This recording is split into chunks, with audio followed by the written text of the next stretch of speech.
Pinatagal mo pa kasi yung pagpapanggap eh. Ngayon tuloy, nawala. Masaya kasi noong una, bro eh. Parang ako ulit yung dating Kelvin.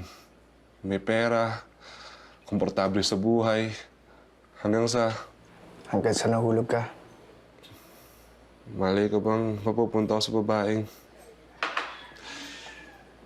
malaki din yung pangangailangan. Alam mo, Tol, kasalanan mo din kasi. Alam ko naman, Tol. Alam ko. Gusto mo ba siya? Mahal ko siya. Mahal na mahal. Ipaglalaban mo ba? Palagi, bro. Yun man pala eh. Eh di pakita mo sa kanya yun. Alam mo, Tol, may natutunan ako ngayon eh. Na hindi na natin mababago yung nakaraan.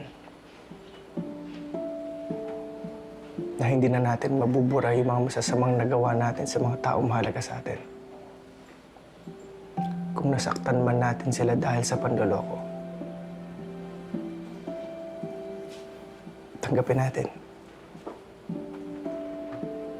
Pero bumawi tayo. At ipakita nating nagbago na tayo.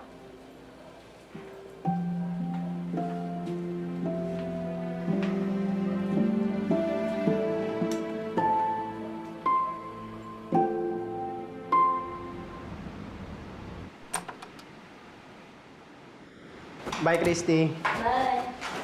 Bye. Anong ginagawa mo dito? Umorder ng gamot sa akin si Doc Ronnie. Ako ang nagsusupply sa kanya, ha? Sa akin siya tumawag. Christy!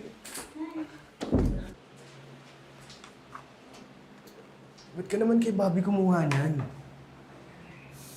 Loan supply na ako eh.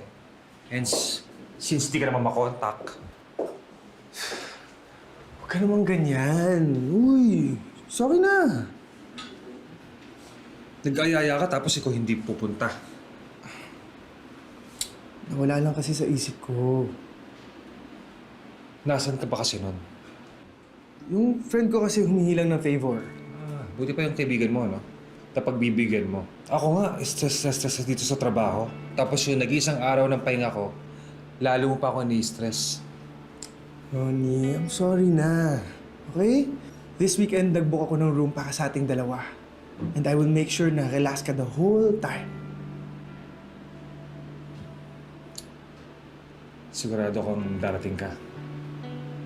Oo naman.